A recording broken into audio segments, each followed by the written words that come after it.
Hello everyone, welcome to OAVIANS Odisha. Well, first of all, I would like to congratulate all those amazing people who scored amazingly in their class 10th examination and made it to Iconic OAV Andharwa Bhubaneswar. Also, I would like to congratulate all those amazing people who have done excellently well in their class 10th examination. Now, all you people are here looking at the thumbnail, you clicked on this video just because you are interested to take admission in OAV.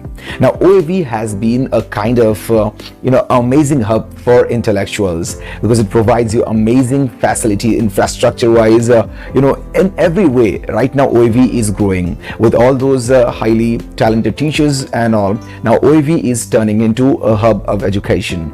Now, in this video, we'll be talking about various things such as number one, admission process for Iconic OAV students, admission process for normal OAV students, eligibility and other admission guidelines, important dates, important documents, curriculum for plus 2 science and commerce in OAVs, download link of application form and ways to fill it. So we'll be talking about all these things right now, and I'm going to make your way into getting into OAV for your plus 2 science and commerce way a lot more easier. So without any further delay, let's begin. Now, as you can see, I'm going to tell you about the admission guidelines, but before that, I would like to talk about one more important thing here. आप लोगों में से बहुत सारे बच्चों का मतलब tension ये हो रहा होगा अभी कि आइकनिक ओएवी जो चीज़ है, मतलब इसका क्या होने वाला है. Definitely you must have contacted the concern principals and they must have given you some answers regarding iconic OAV, right. So अब आइकनिक का ओएवी का कुछ फंडा ये है कि अब जो इसका बिल्डिंग है जो कि कंस्ट्रक्शन अंडर कंस्ट्रक्शन है, it's not yet completely constructed.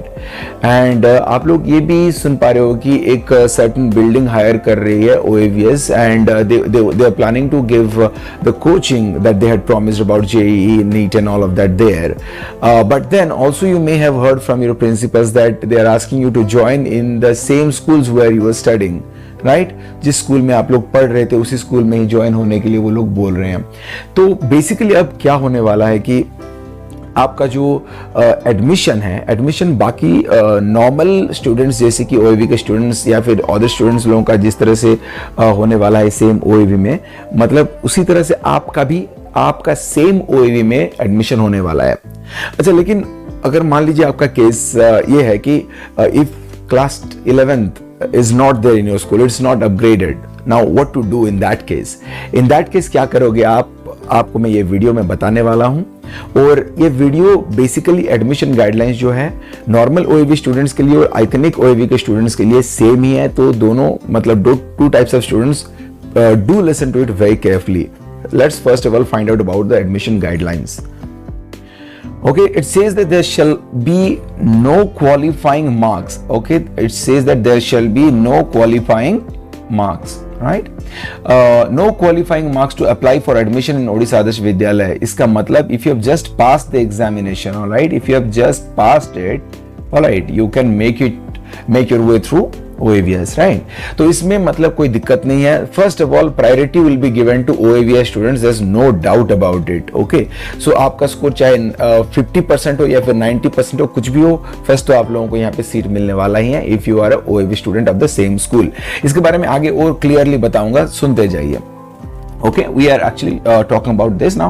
A student shall apply for admission in one stream only. मतलब you cannot apply for all the streams, right? There are commerce भी है and science भी है, but you cannot apply in both. So you have to apply in only any one. All notifications and circulars issued by CBSE shall be followed for subject combination in class 11th. Students who have passed from the OAV, including students selected for Iconic OAV, where class 10th is upgraded to class 11, shall be admitted in that OAV in order of merit. Okay, determined on the basis of marks secured in CBSE class 10th examination. अब यहाँ पे क्या बताया जा रहा है कि आप चाहे मतलब आप मान लीजिए कोई भी OAV के स्टूडेंट हैं और आपको आइकनिक OAV में मिला है, तो आपको आपके उसी OAV में ही मतलब अभी मिलेगा एडमिशन करने के लिए. ठीक है। अभी तो फिलहाल आइकनिक ओएवी का कुछ पता नहीं कि वहां पे कैसे क्लास होने वाला है, क्या होने वाला, but yes definitely it's going to be done, the classes will be definitely taken because the teachers are already selected for that, so do not go in a negative way, like don't think negatively. Definitely classes will be conducted, but for now you will be admitted in your concerned school itself, and most likely, let me tell you here that you will be getting the certificate not in the name of Iconic OAV but in the name of the school where you will be studying. Alright, तो यहाँ पे और क्या दिखाया बताया गया देखिए, but if any student of other OAVs, okay, if any student of other OAVs of the district who has been selected for Iconic OAV Bhubaneswar where class 11th is not open for 2022-23 academic session, he or she shall be given preference for admission next to admission of students of the concerned OAV selected for iconic OAV. तो यहाँ पे बात यह है कि अगर आप कोई दूसरे ओएवी के स्टूडेंट हो और वहां पे आपका अभी भी 11th नहीं खुला है, तो you can take admission in any OAV you would like where +2 is there. Next, students selected for Iconic OAV Bhubaneswar is eligible for taking admission in science stream only. जो लोग Iconic के लिए select हुए हैं, they cannot take commerce. So आपको science ही लेना पड़ेगा, वो भी जो कॉम्बिनेशन दिया गया है जिसके बारे में आगे बात करूंगा। The students who have passed in CBSE class 10th examination with mathematics basic as main subjects are also eligible to apply class 11 science in any vidyalayas, all right, as per the letter issued by CBSE having letter number so and so, but the students from other boards must have passed with mathematics in class 10th examination। ठीक है, तो यहाँ पे basically बात ये किया जा रहा है कि अगर आप अदर बोर्ड के स्टूडेंट हो, तो आपका मैथमेटिक्स कंपलसरी होना चाहिए। और बाकी लोग जिन लोगों का अभी बेसिक्स ले रखे थे, ठीक है, 10th में, वो लोग भी लेकिन इस साल मतलब साइंस लेके पढ़ सकते हैं। ठीक है, and there is no catch about that. ठीक है, बेसिक अगर रखे थे तो भी आप एडमिशन कर सकते हो यहाँ पे। The students who have passed from OAV where class 10th is upgraded to class 11 shall be selected first in order of their merit determined on the basis of marks secured in CBSE। तो यहाँ पे क्या बताया जा रहा है, अगर आपके स्कूल में, ठीक है, अभी 11th क्लास अपग्रेड हुआ है तो बाकी किसी को भी प्रेफरेंस नहीं दिया जाएगा। आपका कुछ भी मार्क्स हो, बस आप पास हुए हो तो आपको फर्स्ट प्रेफरेंस दिया जाएगा। ठीक है, if seats are still found vacant, मतलब मान लीजिए कि आपके क्लास, आपके जितने भी हैं मतलब सब भर जाएंगे। ठीक है, और फिर मान लीजिए कि 20 सीट्स बच जाते हैं। टोटल कितने सीट्स होंगे, बेसिकली यहाँ पे 8 सीट्स होने वाले हैं, याद रख लीजिए। ठीक है, 80 सीट्स रहेंगे टोटली। तो ये जो 80 सीट्स रहेंगे तो एक सेक्शन में 40 स्टूडेंट्स करके रहेंगे। तो ये जो 80 सीट्स हैं, 80 सीट्स में से मान लीजिए कि आपका 50 सीट्स भर गया, ठीक है, आपके ओएवी के स्टूडेंट से, तो बाकी कितना रह गया, 30 सीट्स। तो ये जो 30 सीट्स है ये कैसे भरेंगे आगे बता रहा हूं आपको, सुनिए। If seats are still found vacant, students of other Odisha Adarsha Vidyalaya of the district may be considered for admission on the basis of merit. ठीक है, तो अब क्या किया जाएगा, अब दूसरे जो ओडिशा आदर्श विद्यालय के स्टूडेंट्स हैं, ठीक है, सेम डिस्ट्रिक्ट के, ठीक है, वो मेरिट बेसिस में अभी इन लोगों को भरा जाएगा। ठीक है, तो अगर ये भी हो गया, फिर मान लीजिए 10 स्टूडेंट्स, तो अब क्या होगा, फिर भी अगर सीट वैकेंट हो रहा है, then if seats still remain vacant the admission may take place in the following order of preference. क्या होगा, students of government, okay, students of government and aided high schools within the same block. अभी block के बारे में बात किया जाएगा यहाँ पे, देखिए। ठीक है, तो यहाँ पे same block, right, same block यहाँ पे सिलेक्ट किया जाएगा। बताइए, students of the government first selection किसे दिया जाएगा, ओएवी के बच्चे अगर भर जाते हैं तो सेम, मतलब जो स्कूल के बच्चे हैं फर्स्ट, वही स्कूल के ओएवी के बच्चे भरेंगे। फिर क्या होगा, दूसरे ओएवी के बच्चे वहां पे भरा जाएगा डिस्ट्रिक्ट का। फिर क्या होगा, अब स्टूडेंट्स अगर फिर भी सीट रह रहा है तो government and government aided high schools, ठीक है, उसी ब्लॉक का जो होंगे वहां से स्टूडेंट्स को भरा जाएगा। ठीक है, तो अगर वो भी खत्म हो जाता है तो फिर चांस दिया जाएगा private high schools within the same block.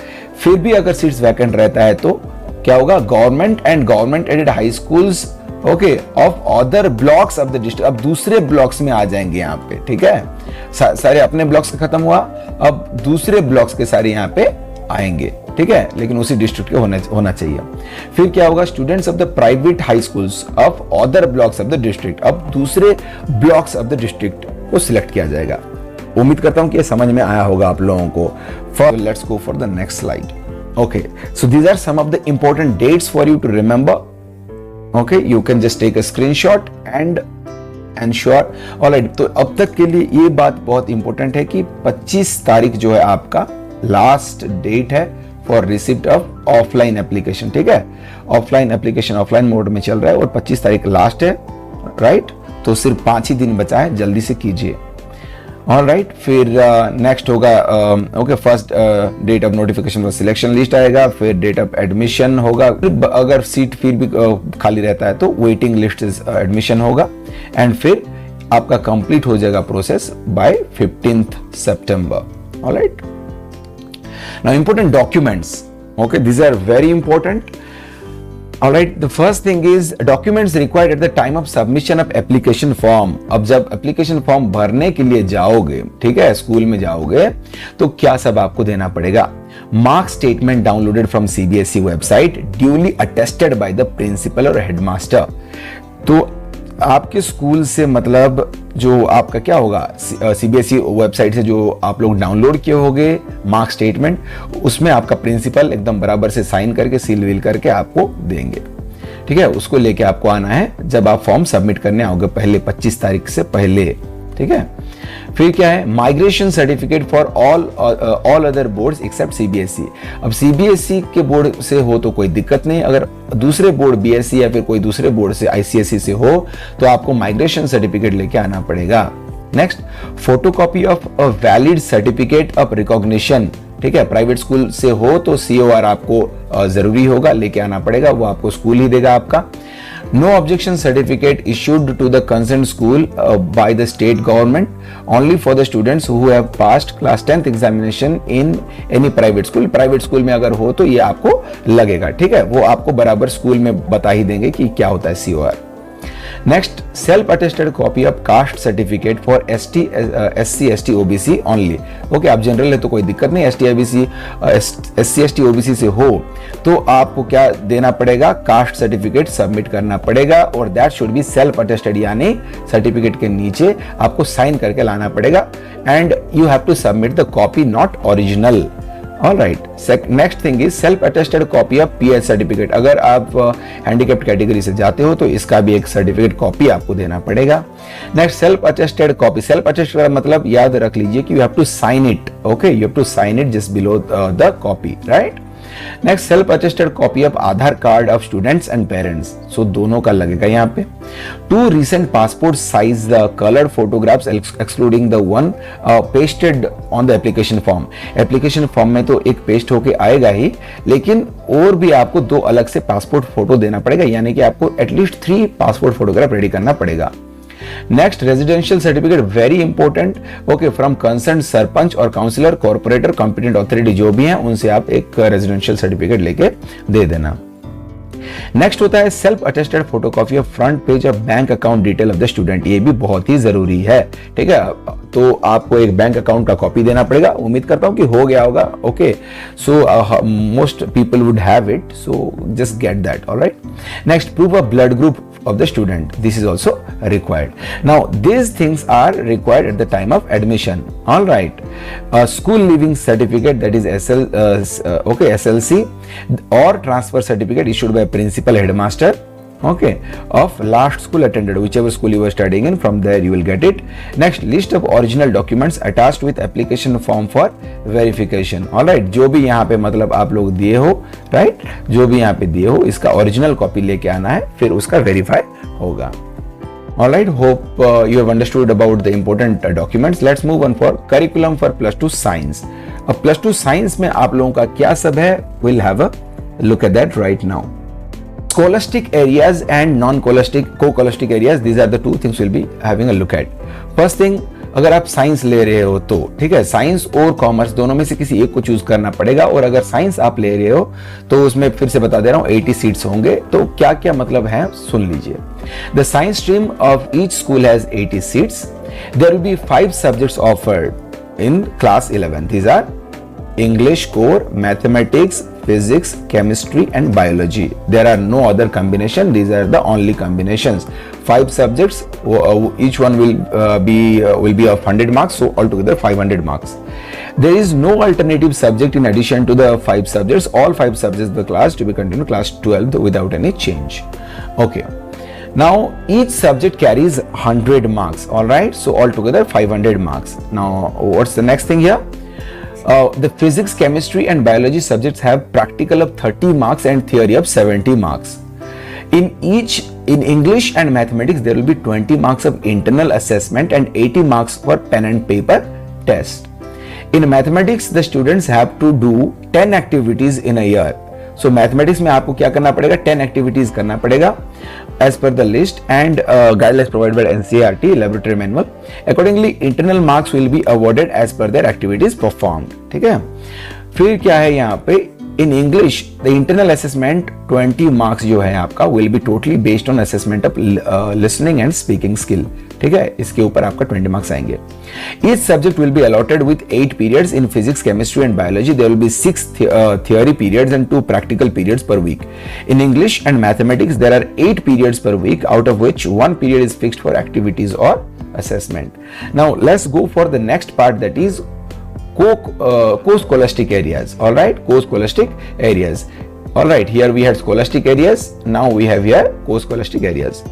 So what are these? These are like your the scholastic activities used as both cognitive and non-cognitive development of students can take place by exploring the child to the lesson on scholastic subjects, on non-scholastic subjects.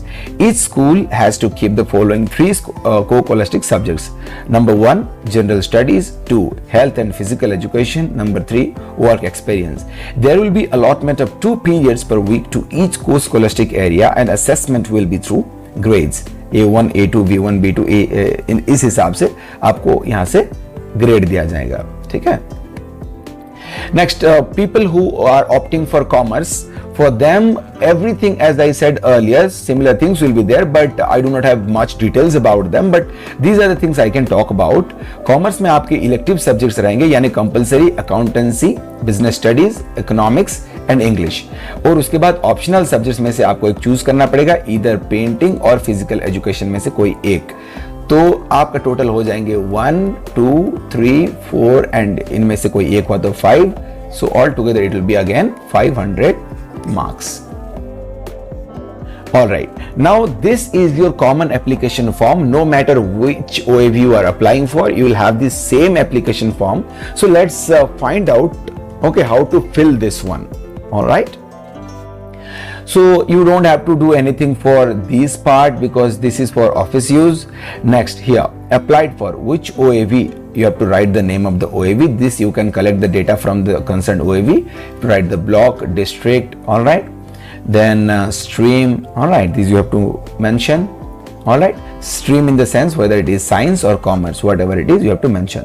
Write your name here, name of the mother, name of the father, date of birth, okay, month and year, everything you have to mention. All right, and date of birth जो है इसको भी आपको mention यहाँ पे करना पड़ेगा in word. All right, in word आपको लिखना पड़ेगा. Next, okay, age. This is again another important point over here. You see, it is asking you as on 1st April 2022 आपका एज क्या होगा. ठीक है, ऑनलाइन में आपको मिल जाता है एज कैलकुलेटर. ठीक है, एज कैलकुलेटर को यूज करके आप आराम से अपना जो एज है उसको फिगर आउट कर सकते हो. ओके, आपको डिस्क्रिप्शन में मैं लिंक दे दिया हूं, आप इसको चेक कर लेना. How to calculate your age easily. ठीक है. नेक्स्ट, यहाँ पे जेंडर हो गया आपका, इजी है, कोई बात नहीं. जेंडर हो गया. मदर टंग आप लिख लेना यहाँ पे. ठीक है, मोस्टली ओडिया हो सकता है. नेशनलिटी इंडियन, आपका रिलीजन लिख लेना है. कास्ट जो है लिख लेना है. ठीक है. And attach self attested photocopy of caste certificate if any. अगर आप SC ST या फिर OBC कैटेगरी से बिलोंग करते हो तो यहाँ पे आपको अटैच करके देना पड़ेगा. I have already told about that. Next, person with disability अगर हो तो यहाँ पे आपको सर्टिफिकेट सबमिट करना पड़ेगा. The next thing here is Aadhaar number. All right, this is very important. So you have to fill your Aadhaar details here. right? All the other details you have to fill yours and then fathers and mothers, and then these all things have to be again self attested. अब जो भी मतलब copies submit करोगे नीचे put your signature there, all right, full signature, and that's what will be required everywhere. Now at post आपका block, यहाँ पे आपका details वगैरह भर देना है, कोई दिक्कत नहीं, you guys are smart already. Okay, next one, present address for correspondence, matlab if any letter to be given, right, at times your permanent address and your present address may differ, so in that case you can write the present address. So if any letter or something is to be sent, it can be sent to you easily, all right. So next, contact phone number of parents, दो यहाँ पे देने से बहुत ही जरूरी होता है, क्योंकि sometimes we call and due to sometimes there is no recharge और something and you miss the call और notification. If there is any important message to be given, you miss it. So better to give two numbers here, all right, your fathers and your mothers or any guardian, right? And this is also very important. You know that today in the time of WhatsApp, all right, you must have undergone a lot of classes, online classes, and WhatsApp group is very essential. So do write WhatsApp number here, and email ID is very crucial. Again, you should write it. If you don't have, then it's fine. फिर क्या आता है आपको subject combination available in the विद्यालय. Science के लिए तो ये मतलब कंपलसरी है ही, ठीक है. अब जो कॉमर्स है, यहाँ पे कॉमर्स के लिए आपको क्या करना पड़ेगा, देखिए कॉमर्स के लिए आपको यहाँ पे लिखना पड़ेगा, ठीक है. These are the things available for you, but you have to write it here, alright. So यहाँ पे आपको कंपलसरी तो ये आपका इकोनॉमिक्स, ठीक है, economics, business, accountancy, English core, ये तो आ ही जाएंगे, आपको लिखना पड़ेगा. और इन दोनों में से आपको चूज करके किसी एक को लिखना है, ठीक है. आपका फिजिकल एजुकेशन और आपके पेंटिंग, दोनों में से चूज करके किसी एक को लिखना है, ठीक है. Next, name and address. Okay, this academic details desires, all right, what all the details from your previous school. Name and address of the school last studied, जिस स्कूल में पढ़ रहे थे उसका डिटेल्स आपको यहाँ पे भरना पड़ेगा. ओके, अगर गवर्नमेंट है या फिर प्राइवेट है मेंशन कीजिए. Marks secured in class 10th board examination. Okay, यहाँ पे आपको लिखना पड़ेगा, ठीक है. Whatever board it is, put a tick mark for that. If it is CBSE, put a tick mark this way and write here total marks and then marks secured कितना, फिर percentage निकाल देना, ठीक है. So it will be easy for you to do it, alright. How to find out total marks secured divided by maximum mark into 100, you will find the percentage here, right? Then marks and grades obtained in mathematics में क्या था, आपको यहाँ पे specialise करना पड़ेगा. Science में क्या था आपका लिखना पड़ेगा. Alright, roll number of class 10th board examination, whatever it was, write it down. You will find it in your hall ticket. A name of the board also you need to mention here. Next, certificate from the head of the institution last studied, मतलब ये जो चीज है, this will be done by your previous school, ठीक है. It will be done by your previous school. Who will do it? Your headmaster और principal. Certified that ये आपको, you don't have to bang your head for this. This will be done by your principal himself, right, or herself. So again, all those things he will do here. Next, declaration, whatever is there. After that, you have to put your full signature here along with date, and similarly signature of parents, both the parents, and then date. Okay, this is how you can finish it. So that's pretty much all I wanted to explain through this video. I hope it's been pretty clear for you. In case there is any other doubt, do let me know in the comment section and I'll try my best to give the explanation for that. For more updates related to OAV, do subscribe to the channel. Please hit like if you like the video. Thank you so much.